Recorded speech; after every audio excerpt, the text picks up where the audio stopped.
Toupargel, depuis 70 ans à votre service pour vous livrer le meilleur du surgelé.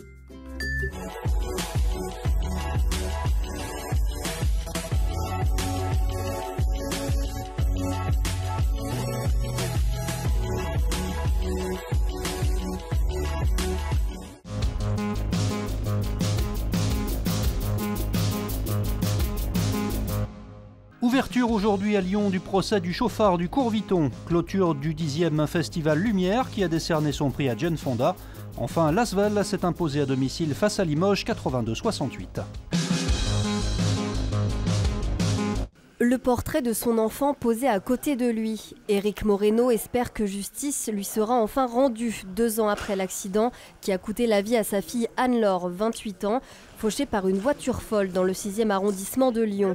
Le procès du conducteur s'est ouvert aujourd'hui au tribunal correctionnel. Je vais être plongé dans l'absence de ma fille. Et ça fait 2 ans, vous savez, ça se résume à peu de mots, hein. Le matin quand je me lève, je pense à ma fille, et quand je me couche ce soir, je pense à ma fille. Et il n'y a pas une heure sans que je pense à elle. Tous les événements de la vie font que vous pensez à votre enfant. Et j'espère que ce qu'elle aurait voulu en tout cas, c'est que le résultat de ce procès corresponde à ce qu'elle était. Elle était tournée vers les autres. L'accident s'est donc déroulé le 23 octobre 2016 à l'angle du Courviton et de la rue Garibaldi. Le chauffard conduisait sous l'emprise de l'alcool et du cannabis. Il roulait aussi à plus de 100 km/h et avait grillé plusieurs feux rouges. La défense devra faire son travail. Bien sûr, vous faut être professionnel. Mais sauf à m'expliquer véritablement pourquoi il y a des circonstances atténuantes, moi j'en vois pas. À partir du moment où il n'y a pas de circonstances atténuantes, pourquoi ne pas appliquer le maximum de la peine? 10 ans, c'est 10 ans. Si c'était un homicide volontaire, s'il était requalifié, on irait sur les 20 ans. La balance de la justice, hein, elle est quand même déséquilibrée et pas en notre faveur. Donc ce que j'attends, c'est que véritablement la justice juge. On vient d'apprendre que le procureur avait requis 8 ans de prison à l'encontre du conducteur, 1 contre l'un des passagers.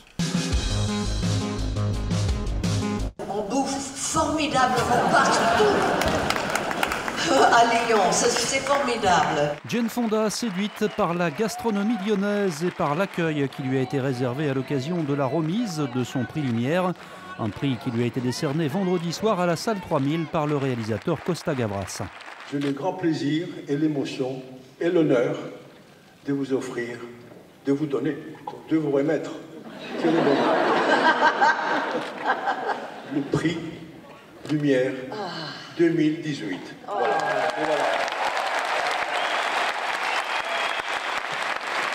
Jane Fonda très sensible à la philosophie du festival. J'adore l'attitude de penser, la philosophie derrière le festival, lancé par Thierry il y a 10 ans. J'adore que ce n'est pas compétitif, c'est vraiment un festival sur l'amour du cinéma.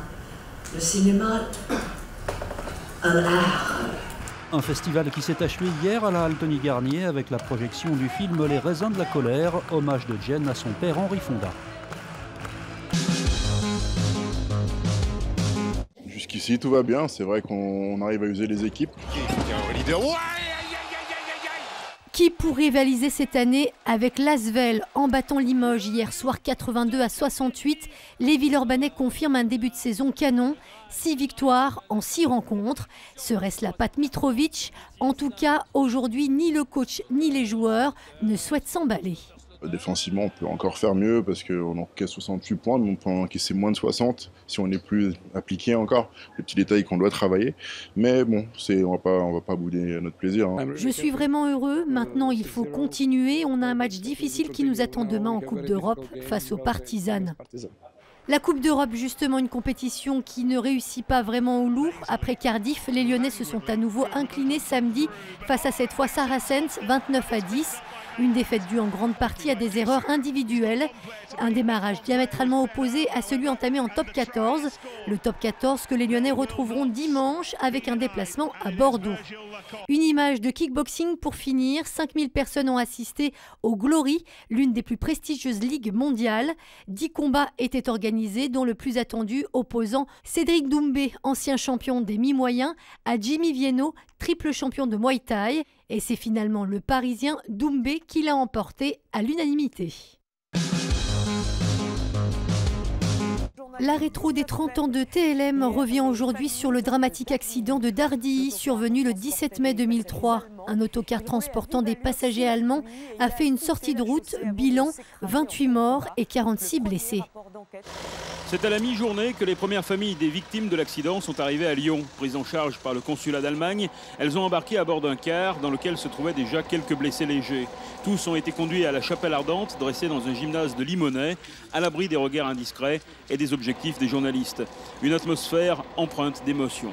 C'est assez impressionnant de voir ces cercueils alignés. Je sais aussi aller voir les personnes qui ont été blessées. C'est difficile pour eux d'exprimer des choses, simplement je les vois bien entourés. Il leur faudra sûrement beaucoup de temps pour réagir à ce qui vient d'arriver. À l'intérieur du gymnase, 27 cercueils alignés. Certains portent un nom, d'autres restent à identifier. Il y a des victimes, bien évidemment, qui avaient leurs papiers sur elles. Donc là, il n'y a pas de souci. Et puis nous avons retrouvé énormément de papiers dans le bus. Vous comprenez bien que le renversement de cet autocar a projeté partout les documents des gens. On attend l'officialisation de ces identifications avec les familles.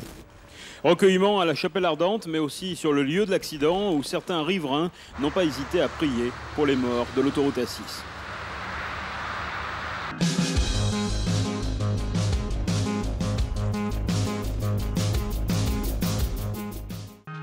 L'info continue sur tlm.tv, les réseaux sociaux et le fil info. La météo.